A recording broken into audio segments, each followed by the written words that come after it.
Welcome everyone, where we're going to be talking about your project manager this morning, which is your liver. You've just gone into your second day of detox and your liver is very busy today. It's gone into a different stage of detox. And as it goes through this stage, I'm going to be explaining to you what's happening in your liver. Your liver I call the project manager, because on a job site, all the plumbers come to the project manager, the painters come to the project manager. The project manager is orchestrating the job site. So that's what your liver's doing. It's orchestrating the job site, of course, which is the human body. So a few facts on the liver. The liver is the largest internal organ in the body, and the liver is the only organ in the body that has the ability to regrow. And when you understand the liver, when you understand what it does, and it's the role that it plays, you'll understand why God made it so. You see, cancer cannot get a hold on the body if the liver's working in optimum performance. So those pieces of information alone make it a very important that we human beings know something about the house we live in, especially your liver. Your liver is under your right rib, and if it's not happy when you push it, it'll go, don't. Is that right? Very simple test. And you can see that I'm pushing my fingers way up under my ribs there. But I don't have any discomfort at all. If you have any discomfort, no need to fear. You're in a detox and your liver's very happy. Sorry, not very happy, because it's very busy. It's very busy helping you to detox. But it'll certainly recover. So what I want to do before I show you what the liver's doing today, I want to show you what it does with everything that comes into the body. So environmental poisons coming into the body, everything goes straight to the liver. And if it's toxic, the liver says, whoa, nasty guy, wrap him up in fat and store him. And if the liver looks at it and says, no, we can break that down to a state that can be easily released, that is what it will do. What about food? Let me show you what it does with the food that comes in. And never in the history of mankind have human beings eaten so many carbohydrates. So we're going to do a carbohydrate assessment. And I want you to tell me what most Americans had for breakfast this morning. Toast, eggs, yeah, bacon. toast. So here we've got bread. Cereal's a very popular one. One lady said egg. Sorry, no one cooks anymore. Is that right? Donuts. Donuts. Surely not. And we talked about the healthiest part of the donut, didn't we? Which is the hole in the middle. So we'll say for the donuts, the cakes, you call them biscuits. Do you know what we call biscuits? Cookies. So when we see a sign that says biscuits and gravy, we're thinking, oh, these Americans are strange people. They put gravy on their cookies. But I realise that I think your biscuit is like a scone, like a roll or something like that. So I'm just going to say cakes, etc. So this takes into consideration the donuts, the biscuits, the cakes, the pastries, the pies, all of that. And pizza. When I was a little girl, I didn't know what a pizza was. I don't think I knew what a pizza was till I was about 20. So I'm a baby of the 50s, 60s, so they weren't really around then. Same with pasta. I don't think there's a home today that doesn't have pasta. Would that be right? And rice is another carbohydrate. Potatoes. That's a high carbohydrate food. And last and certainly least in nutritive value is the pure crystallized acid that's extracted from the sugarcane plant. Now, would you agree with me, students, that Americans have become high carbohydrate consumers? Yeah. Now, I say become because I don't think anyone chose to eat this way. It was just there, it's just easy. We're such a fast society today, and many people don't think about their lunchtime till they're hungry, or their evening meal till they're hungry. And there's no time to soak the legumes and cook the legumes. There's no time to steam the vegetables. They just want food now. So I think it's something that is just, you could say, evolved. And it's got to the point where these are very popular foods, and we are getting the ramifications of that. And people are starting to think, now what's happening here? What's happening here? The first person that blew the whistle on it really was probably in the 80s, Dr. Robert Atkins. You've heard of Dr. Robert Atkins? Yeah. Now his book, it hit the press, and it became New York Times best-selling cookbook 4 years running. Wow. The nutritionists and the doctors hated him. Someone loved him. Who loved him? The people. You know why they loved him? It worked. His story is fascinating. He's a GP in his 40s, putting on a bit of weight, and of course that's what this will do. Let me show you why it does it. We'll just take a little, we're going to finish Atkins in a minute, but let me show you. You see, he knew his science. That's why, and the science I'm about to show you. All of these foods break down in the gastrointestinal tract to a singular structure called glucose. Now the glucose goes on the M1 main highway, portal vein, straight to the project manager. And then the project manager determines where this glucose goes. And it'll take it inside the cell. Remember I promised you we'll be going to the CBD every day? So the glucose goes inside the cell. It goes through a 20-step pathway. The 20-step pathway gives us 2 units of energy. Isn't that why we eat? Now the end result of that 20-step pathway is a chemical form of glucose called pyruvate. Pyruvate is the chemical form of glucose that gets fed into the next section of the cell, often called the powerhouse, because this little 8-step pathway delivers to us a whopping 36 units of energy. So the question now arises, why does a 20-step pathway only give us 2 units, and why does an 8-step pathway give us 36 units of energy? The difference is oxygen. This is called an anaerobic pathway. Anaerobic because it doesn't use oxygen. It produces energy by the process of fermentation. That's where a cancer cell lives. Remember what we looked at yesterday? Doesn't like oxygen, consumes 15 times the rate of glucose because it's running up there. Interesting. This pathway is called an aerobic pathway. It's called an aerobic pathway because it uses oxygen. Tomorrow we're going to pursue that. But today we've got to stay on track. We're looking at the journey of glucose. So the first place that the liver will send the glucose, number 1, is to the cell to be burnt as fuel. But on a high carbohydrate diet, you got a lot of glucose left over. And so now the body stores it in what I call the most amazing fuel, quick fuel supply in the body. It's called glycogen. They're little molecules of glucose just sitting in your muscle cell waiting to be used. Do you wonder how you had the energy to exercise this morning? We only gave you broth last night. You only had aloe lemon water this morning, and yet you did it. It's because of your glycogen stores. They're already sitting in your muscle cell, and as soon as you move the body requiring more, they just pluck it through the energy cycle. Pluck another one through the energy cycle. What an amazing process. It actually brings me to that verse in the Bible at Psalm 139 verse 14, where the Bible says, I will praise you, for I'm fearfully and wonderfully made. Marvellous are thy works, and that my soul knows right well. So number 2, the glucose is stored as glycogen. I call glycogen the diabetic's best kept secret.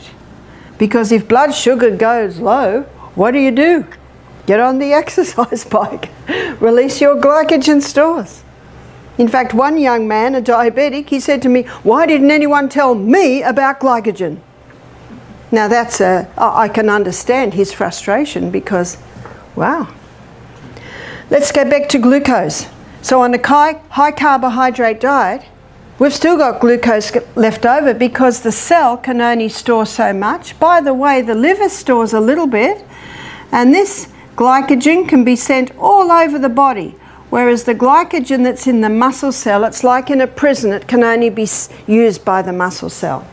And when you think about it, that's the cell that has probably the most demand on it. So what's the body going to do with the rest? What's the liver going to do with the rest of the glucose? Well, we've got an amazing fuel depot, fuel supply. I call it the basement stores. You know what the basement stores are? They're the fat cells. And what's happening to Americans today? Whew. They're getting bigger and bigger and bigger. When I used to visit my daughter 25 years ago, I could go to a store and buy a small size. Today I have to go to a special section called the petite section. Because 40 years ago, 50 years ago, my size was actually a normal size. It's actually not a normal size today, which is crazy, isn't it? But Australia's up equal with America here. 63% of Australians are obese or overweight. Whew. What's caused that? Here it is. It's the high carbohydrate diet. So the third place that the liver will send that excess glucose is as fat. Now what I've given you here is basic science. I might have mentioned earlier that I like to use the BHSC method: Bible, history, science and common sense.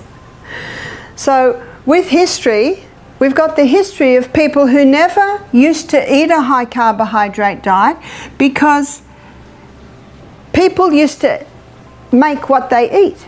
And that all takes a long time. So what did people eat a lot of?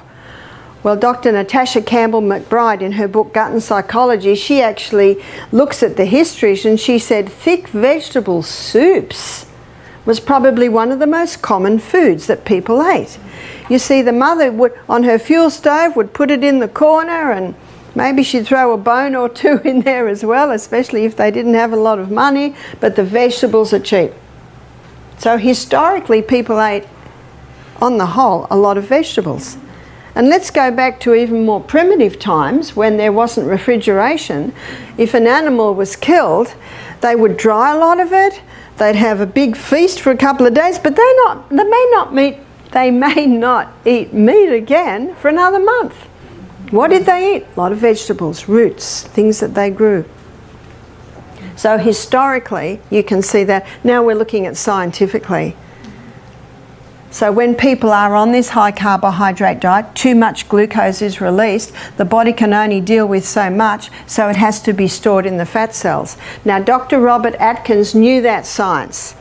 So he looked at himself getting this, what we call spare tire. So he decided to do an experiment on himself. He decided to stop all carbohydrates. What did he eat? He ate a lot of vegetables, okay? And a lot of people don't realise that, with the exclusion of the potato. So he was eating a lot of fibre. And he knew also that the gastrointestinal tract needed to move through the next two food groups. He ate a lot of meat, butter, cream, cheese, eggs. So there was his protein. And meat, butter, cream, cheese, eggs was also supplying another food group, which was fat. Remember, he just experimented on himself. Few things happened. His weight just fell off. Why? Well, he's not supplying the quick release glucose stores, and so his liver has to start breaking down his fat stores. It's called gluconeogenesis, creating glucose from the fat stores. He was never hungry. Why? Because these are the three food groups that keep the food in the stomach longer. Fibre binds up the glucose and it slowly releases it. Protein, well, protein's broken down specifically in the stomach. And fat, it coats the food a little bit, so it takes a little bit longer to break down. That's good news, because it means we don't have to be eating all day long. We can eat and forget about food for the next 5 or 6 hours. He had heaps of energy. Where's he getting his energy from if he's not giving this quick release glucose foods? Well, as I mentioned, his liver breaks down his fat stores to give him the glucose, and his liver has the ability to break down protein and fat to give glucose. He had lots of energy, weight's falling off him, and he's never hungry. Has he found the perfect diet? Well, the 11 million people that it has been estimated has been helped by his diet agree. #1 on the New York Times best-selling list 4 years running. You know what this information says? This man demands us to have a look, because I want to know why. So when I had a man come to our program who said to me, he was a businessman, he said, I know you're not going to like it, Barbara, but I go so well on the Atkins diet. Now, if I'm worth anything, what am I going to do? Listen. I'm going to listen. Because this is his body. It works well. I was interested. And I was interested in a way that I'd never been interested before. Because people used to say, oh, that Atkins diet's terrible. Meat, butter, cream cheese, eggs. So I thought, oh, well, I'm not too interested in that. But I became interested in this man. And it's quite a long story. It's a fascinating story how eventually the book came across my path. I opened it. I could not put it down. I read it in 2 days. His science is correct. There's the science. So when Atkins was popular, I used to give a meeting called Dr. Atkins' Missing Link. And his missing link really is the vegetarian protein. I'm jumping ahead. Let's have a look at what he found. So he started to put some of his patients on this. Oh, they were so happy they can eat anything they can't usually eat on a weight loss diet. Weight's falling off them. Within 6 months, he had all his patients on the diet. After a year, a few things started happening which he was unprepared for. His cancer patients were going into remission. How so? Do you remember what cancer cells are consuming? 15 times the glucose of any other cell. This is a low glucose diet. His diabetics were coming off their medication. This is type 1 and type 2 diabetics. Absolutely there was weight loss. You might be surprised at the next one. His patients on with high cholesterol levels came back to normal. And what are they eating? Meat, butter, cream, cheese, eggs. What are people told if they want to get their cholesterol levels down? What have they got to stop? Meat, butter, cream, cheese, eggs. Is that right? He's scratching his head. He only did it for weight loss. And that's why he wrote his book. But before he wrote his book, he went into the medical journals. And he opened once again his anatomy and physiology book that he hadn't looked in for probably about 20 years. And this is what he found, that these 3 food groups are the essential food groups. Why? Remember, we've got to ask why at every step. Well, fibre sweeps the gastrointestinal tract. And if it doesn't get swept every day, it starts to slow down and not work properly. And if the colon doesn't work, the whole body doesn't work. Plus, it is in the fibre part of food, there's often a concentration of the nutrients. Protein's essential. 50% of the membrane around every cell in the body is protein. Remember yesterday we looked at how the new cell is built up with amino acids? My son, James, he inherited my body type. It's hard to put on weight, and that's bad news for a boy because they want to be big. Well, he's big. I can show you a photo of him. He's got muscles now. How did he do that? He worked very hard. He's got his mother's diligence. He just worked at it and worked at it. But he did something else. I was in his room one day and my foot kicked this big bucket. I said, what's that? Oh, that's my protein powder, Mum. Every bodybuilder, if they want to build up muscle, what have they got to add to their diet? Protein, because it's protein that builds muscle. 50% of the membrane around every cell in the body is fat. Whether you're 100 kilos or 300 kilos, I'm talking about the membrane around your cell. Except for the brain cell, it's 70% fat. And that's little fatty sheath around the tail of the cell, that gets your brain cells up to 70%. In fact, the brain's the fattiest organ in the body, and you know what it loves to eat? Fat. We'll have a look at that. What Atkins found is that the non-essential food group is carbohydrates. This surprised him. Now let me define that. I'm not saying carbohydrates are bad. I'd be a fool to do that. We love them, we enjoy them. They're not bad. They only pose a problem when they're overdone and refined. Got that? Notice the 2 words, overdone and surely on the high carbohydrate diet. It's a little bit overdone, isn't it? And refined, because most people that are on this diet, it's refined. But you can still overdo the unrefined carbohydrate. So because of that, your carbohydrate part of your meal is your negotiating part of the meal. And the negotiations change depending on your height, depending on your size, depending on your age, depending on your physical and mental output through the day. But probably most, it would depend on your health status. So if someone wanted to lose weight quickly, safely, drastically, what would they severely eliminate? The carbs. Someone wanted to conquer cancer, what would they quite drastically drop? The carbs. Someone wanted to conquer their diabetes, what would they drop? The carbs. Someone wanted to put on weight. This is a trick question. How did James put on weight? Yeah, you don't increase the carbs, because I don't know anyone that wants to get fat. In fact, what we find, and we found this last week, that our overweight people lost weight. Our underweight people put on a little bit, and our people who were the right weight, they just stayed the same, and they're all eating the same food. The Bible says, prove all things and hold fast to that which is good. People say to me, Barbara, do you ever step sideways? Do you ever have a little bit of junk? I said, why would I do that? I feel so good. I sleep well. I like the results. So notice what the Bible says, prove all things and hold fast to that which is good. In other words, do it. And just keep at it.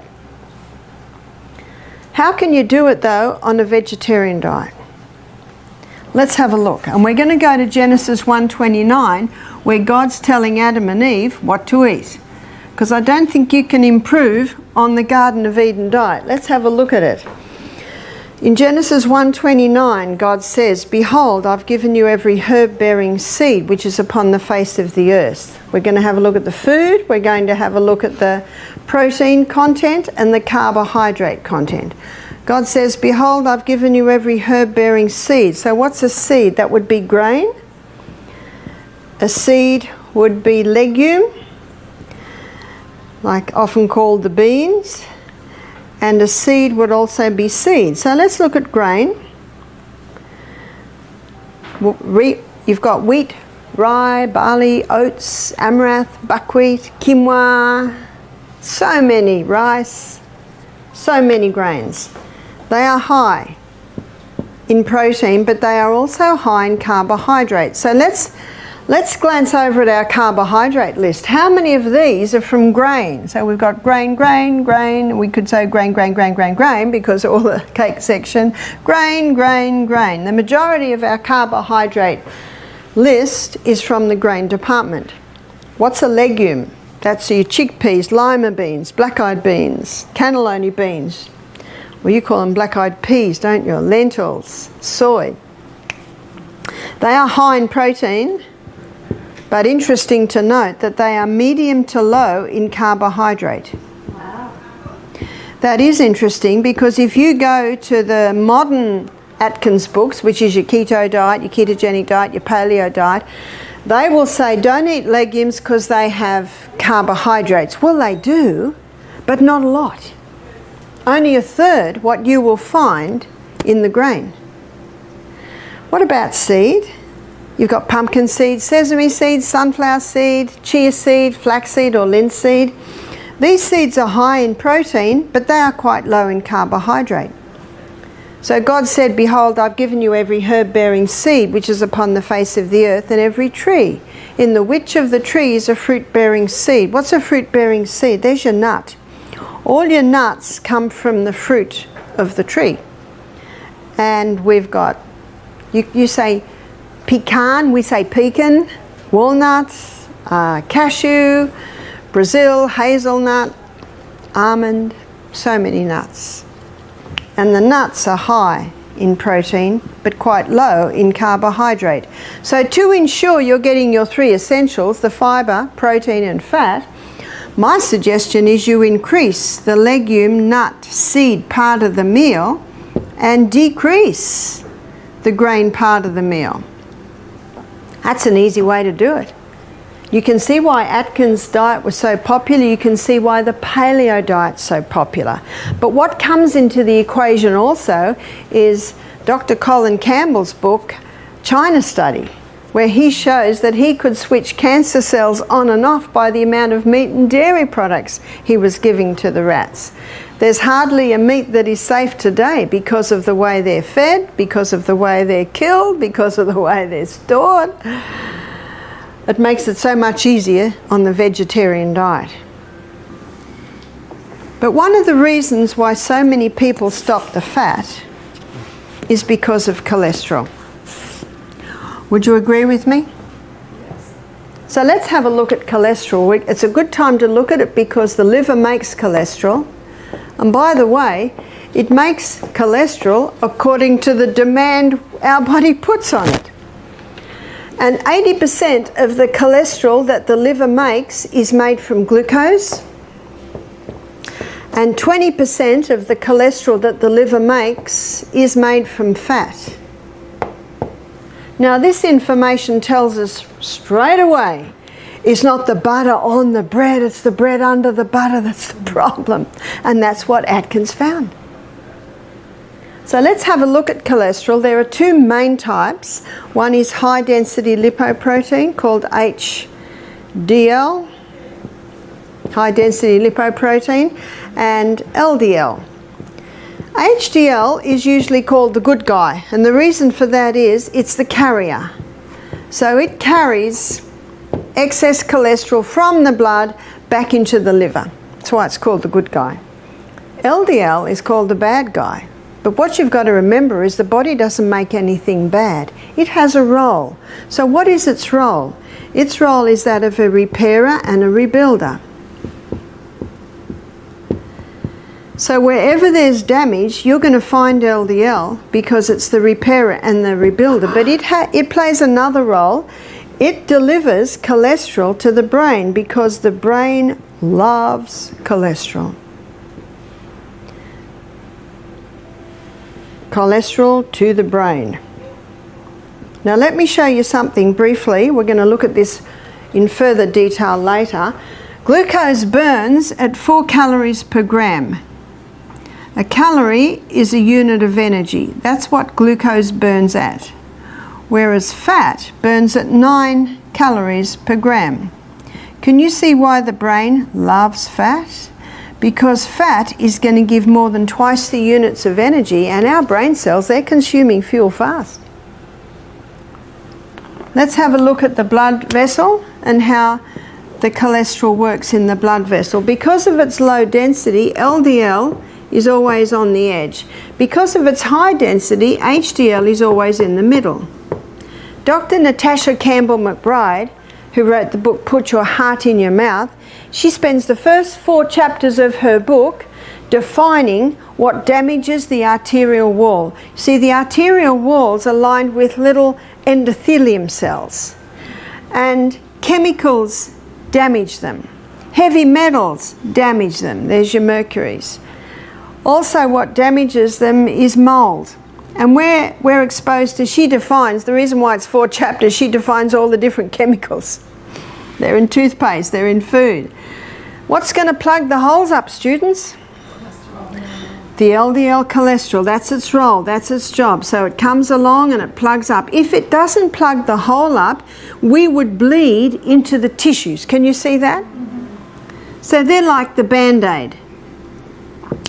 But the person doesn't realise that the mouldy house is killing them. The person doesn't realise the 4,000 cigarettes, 4,000 chemicals that are in a cigarette. So they keep smoking. They don't realise the danger in their washing detergents, in their toothpaste. So can you see that it's still happening? And they read an article that says, no, mercury does not kill you at all. Well, they haven't read the science. You know, it's a neurotoxin. Can you see what's happening? Something else is happening.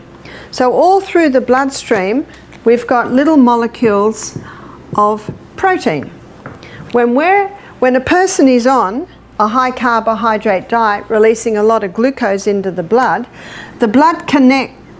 the glucose connects with the protein molecules, and these little combinations become sticky and they stick. And let's say we've got a narrow piece here and they come along and oops, they've caused a blockage. That is the number one cause of heart disease. That is the number one cause of a stroke, is this little blockage here from the movement of the combination of the glucose and the protein making it sticky molecules. On a low carbohydrate diet, you haven't got that process happening. To blame cholesterol for heart disease is like blaming the fire trucks for the fire. It's like blaming the ambulances for the accidents. Well, they must have caused it. Have you noticed that they're always there? Can you see that reasoning? We have quite a few books in our library at Misty Mountain, and I'll write them down at the end of the lecture. I realise I didn't write down yesterday's books. I'll do it all at the end of this lecture. The Great Cholesterol Con by Dr. Malcolm Kendrick. Notice what he calls his book. He's a cardiovascular surgeon, the Great Cholesterol Con. And this is what he said in his book. For the first time, normal levels of a normal, vital body substance is being called a disease. We have a book, an Australian doctor, Dr. 𝗑𝗘𝗔𝗟𝗧𝗛𝗏. His book is The Great Cholesterol Deception. We have another book called The Great Cholesterol Myth by Johnny Bowden. And there is an e-book by another cardiovascular surgeon, Dr. 𝗬𝗢𝗟𝗟𝗏, called The Great Cholesterol Lie. We have another book called The Great Cholesterol Hoax. We're running out of words. And in her book, Put Your Heart in Your Mouth, Dr. Natasha Campbell-McBride, she's saying the same thing. These people don't know each other. They're from all over the world and they've come to the same conclusion. It is not cholesterol. Dr. Ancel Keys, back in 1953, he put forth the theory that fat is causing heart disease. Did you hear that? So really by the 70s and 80s, it's big. Isn't that true? Fat phobia, that's what we call it. Fat phobia. So you know what they did in, I think, the late 70s? They created margarine to try and get people off butter to lower the heart disease. Has it? No. No, not at all. And what's the definition of insanity? To do what you've always done and expect different results. But something else has come up now, neck to neck with heart disease, and that is cancer. So that's one of the contributing factors. But something else has happened as a result, and this is well documented. You can search this one out. Margarine causes macular degeneration. That's a proven fact. So what else have they done to try and lower heart disease? Put everyone over the age of 40 on cholesterol-lowering medication, yeah? Cholesterol-lowering medication. Are you ready for the side effects? Dementia, muscle wasting, Alzheimer's, memory loss, and they've just added another one, breast cancer, because our sex hormones are made from cholesterol. I'll tell you a story to illustrate. I had a lady and a man attend my programs in New Zealand. I think that was about 2 years ago. They were in their early 70s. Tuesday night I spoke on heart disease, where I revealed what's happening with cholesterol, the truth on cholesterol. They came to me on Thursday. They said, we need to talk to you. I said, yes. The man looked at his wife and she just had her head down. He said, we're about to put my wife in aged care. He said she was leaving the iron on. We got to the point where we won't be able to handle her. He said, we came to your lecture and we heard what the cholesterol-lowering medication does. She's been on it for 10 years. It was Lipitor. There's a whole book written on the dangers of Lipitor. He said, so we stopped because they heard me say there will be a side effect to stopping Lipitor. Your memory will return. So this is a drug a person can be on 10 years and just stop. The side effects will be beneficial. He said to me, we're on our third day, and he said, I've got my wife back. He said, we are not putting her, we did not want to, but he said it was getting so difficult. And they both had tears in their eyes. How many people are in aged care with dementia and Alzheimer's and memory loss, and it's the cholesterol lowering medication? I believe personally this verges on criminal, especially when you hear what I'm about to say. It was probably 5 years ago now at Living Springs Retreat. We had a scientist do our program with his wife who was a nutritionist. They're both in their late 60s. She's 69. She said, I've been a nutritionist for 40 years. So she said, I was educated in university 40 years ago, and she said, 40 years ago we were told that a cholesterol level of 300 and under was perfectly normal. Has the body changed? No. So can you see what medicine has done? They've dropped the levels. They now say that if you are over 190, you're a walking, talking heart attack. I have had people say that to me. One girl was 30, her cholesterol levels were 192, and the doctor said, you've got to go on cholesterol lowering medication. 30! We had a pharmacist do our program. She said, this really annoys me. She said, I know it's only a money-making scheme. Because if you go on an antibiotic, you're on it for a week. If you go on cholesterol lowering medication, how long are you told you're on it for? Life. Now she said, I'm a pharmacist. I'm not against drugs. It's my business. But she said, this annoys me. You see, the brain needs fat. So a study was developed or started, I should say. A study was started in the little town of Framingham. In the little town of Framingham, 30,000 people were assessed. This has been going for 30 years. They started it to prove that cholesterol causes heart disease, but it hasn't. It hasn't at all. Some people with low cholesterol levels are having heart attacks. We had a lady from England do our program. She said, I had a heart attack recently and I had a cholesterol level of 150. She said they did an angiogram, my arteries were clear. What happened there? She was under great stress. You know, great stress can constrict the arteries. There are many factors that come into play, as you probably can see. But what this study showed, the Framingham Heart Study, that's what it's called, it showed that people with high cholesterol levels don't get Alzheimer's. Why don't they get Alzheimer's? Because what does the brain love? Fat. So what's a good cholesterol level? Oh, probably 200, 250. So see what's happened? They've got many people on cholesterol lowering medication. They've got everyone on the fat-free diet, and because you're not getting the feeling of satiation or satisfaction when you eat, the person eats huge amounts of carbs. They've lowered the cholesterol level so they can get more people on cholesterol lowering medication, and people are eating margarine. Oh, surely all of that has reduced heart disease. No, it's still the #1 killer in the industrialised nations today, neck to neck, as I said, with cancer. So what's your liver doing today? We're not giving you enough food to run on. And so some of your fat cells are getting broken down to give the glucose that you need, but something else a little bit more sinister is being released. And that is the fat-soluble toxins that have been coming into our bodies over many years. Now this explains why your body odour might be a little worse than usual, why your breath might be a little worse than usual, why your what you're leaving in the toilet might have a worse odour than usual, because your fat cells, as they're getting broken down to give you that excess glucose or extra glucose that you need, the fat-soluble toxins are being released. They're back into the blood. The liver says, oh, not this guy again. The liver's about to wrap it up in fat and store it, and the liver says, oh, hang on, we're at Living Springs Retreat.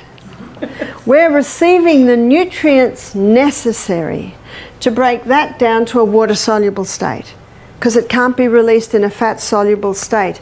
So what your liver is doing is taking it through 3 phases. Phase 1 of the liver detox began yesterday on your first day of juicing.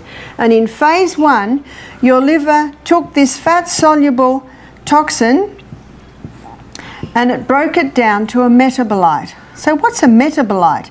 Metabolite just really means the first stage of metabolism or breakdown. The first stage of breakdown, the metabolite is released. But this metabolite is highly volatile. This metabolite creates a lot of free radicals. This metabolite is highly toxic. In fact, in some instances, it creates a substance 100 times more toxic than it originally was, especially in the case of alcohol. And you might say, well, what's the liver doing? It's just created something far worse than it originally was. It's a process. It's just like when we clean the kitchen cupboards out, the kitchen looks 100 times worse than when you started. Or I'll give a guy illustration, when you clean the garden shed out, it looks 100 times messier than when you started. It's a process. Within 36 hours of starting the detox, phase 2 kicks in. And phase 2 basically comes to the rescue. In phase 2, the liver takes this highly toxic metabolite and joins it together with amino acids. The union of this highly toxic metabolite with the amino acids, in fact the scientific term is conjugated, basically joins it together like that. So the conjugation of the amino acids and the toxic metabolite releases the water-soluble state, or converts it to a water-soluble. And remember, as a water-soluble toxin, it can be easily released out of the body. So phase 3 happens in conjunction with phase 2. So in phase 3, the body takes the water-soluble state and it releases it out via your sweat glands. That's why your most important steam sauna is today, because you'll be releasing more water-soluble toxins than any other time of the week. It releases it out via your colon. So if you're not evacuating every day, please see the staff and they'll give you a little bit more of the colon tea. But also out via your kidneys, your urine. That's why it's vital that you ensure that these 3 organs of elimination are eliminating effectively. No use cleaning the house and leaving all the rubbish at the door. Make sure the eliminating organs are eliminating effectively, and that will ease any symptoms you may have on the detox. So what does phase 2 need? What does the body need to support the liver to cope with this toxic metabolite? It needs antioxidants. And antioxidants,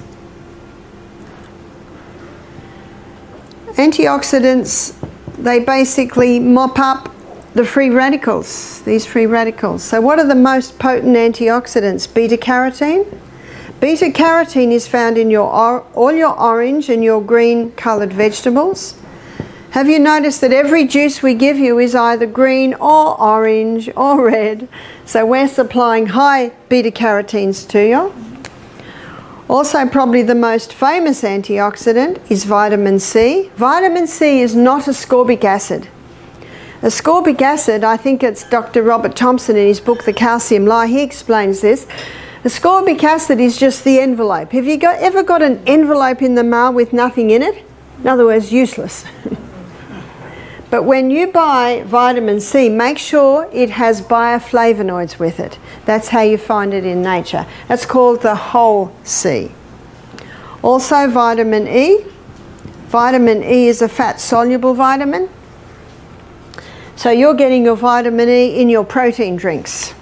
So in your protein drinks, I think we either make it with either organic soy or almond milk and put a little bit of coconut milk in there with your pea protein powder, so you're getting your vitamin E there. Can you see that we are nutritionally supporting your liver to effectively detoxify you? I'm going to put this sideways because they are not antioxidants, but your liver needs them at this stage, and that is your minerals. And your minerals are in everything, especially that broth at night. Also your juices with your organic fruits and vegetables, and that little bit of Celtic salt that you're having before every glass of water. And vitamin B. Now, Deborah, I think it was you asked me last night, why is my urine bright yellow? I said, it's the B vitamins. You're not losing your B vitamins, it's just the reaction that it has in the body. So within 36 hours, phase 2 kicks in. What does phase 2 need? So phase 2 needs protein. Now this explains why yesterday, on Monday, we gave you 2 protein drinks. So you had 5 juices yesterday. So Monday, 5 juices. Your 8 o'clock one was green barley, 10 was the protein, 12 was green barley, 2 was protein, and your 4 was green barley, because yesterday your requirements for antioxidants exceeded your liver's requirements for protein. But notice today, well, today's only just started, you'll be having your 5 juices again, but the 8, 12 and 4 you'll be given protein, whereas the 10 and the 2, that's where you'll get your green barley. You still need those antioxidants, and we certainly are still supplying them, but because you've gone into phase 2, your protein or amino acid requirement is greater. So the protein that we use is a pea protein. It's been pre-digested. One lady said, who digested it? It's an enzyme action, like taking milk to yogurt. That initial breakdown has begun. We wanted to bypass digestion because we want your body to remain in the detox. So today is probably, if you're going to have any reactions, it will be today. Yeah. But what we have found, that since we've been implementing the protein, we don't get many adverse reactions happen at all.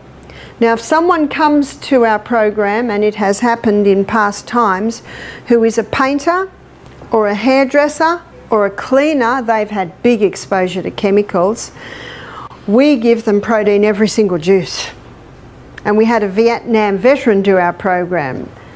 He told me that most of his friends were dead, half of them were suicide, and half of them were cancer because of the chemicals. I think the Vietnam War was the first war where they used chemical warfare. And his doctor had said to him, don't lose weight. Why did the doctor say that? Because the doctor knew that his fat stores were full of fat-soluble toxins. So we gave him protein every juice. Remember what the protein does? It mops up those toxic metabolites. Now we know our history. We know Jesus went through a 40-day fast, you know, and I think it was a miracle because it was food and water. But we see in times past, there are some writers that have advocated long fasts. Today it is not really safe because we are exposed to more fat-soluble toxins than any generation that has ever lived on planet Earth. It's coming in so many ways that we don't anticipate. I often say we're exposed to 30,000 new chemicals every year, but I was reading an article recently, 100,000 new chemicals every year. You have no say over your neighbour, but you have total say over your little piece. So just ensure that your washing detergent, the food that you're eating, it can come in so many ways. One lady said, it's going to take me forever to shop. I said, no, only the first shop. You just devote a bit of time, bring your magnifying glass. After that, you know exactly where to go. When I go into the supermarket, I'm not in there long. I know I get that aisle. One man said, just stay on the outside aisles. That's where your fresh things are.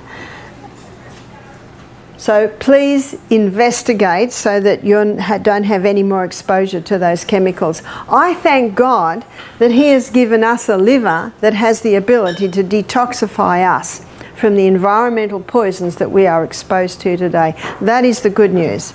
But you'll notice that this also supports what Atkins found. I think when Atkins died, he didn't realise the 3 phases of the liver detox. This has only been known since, I think, early 2000s.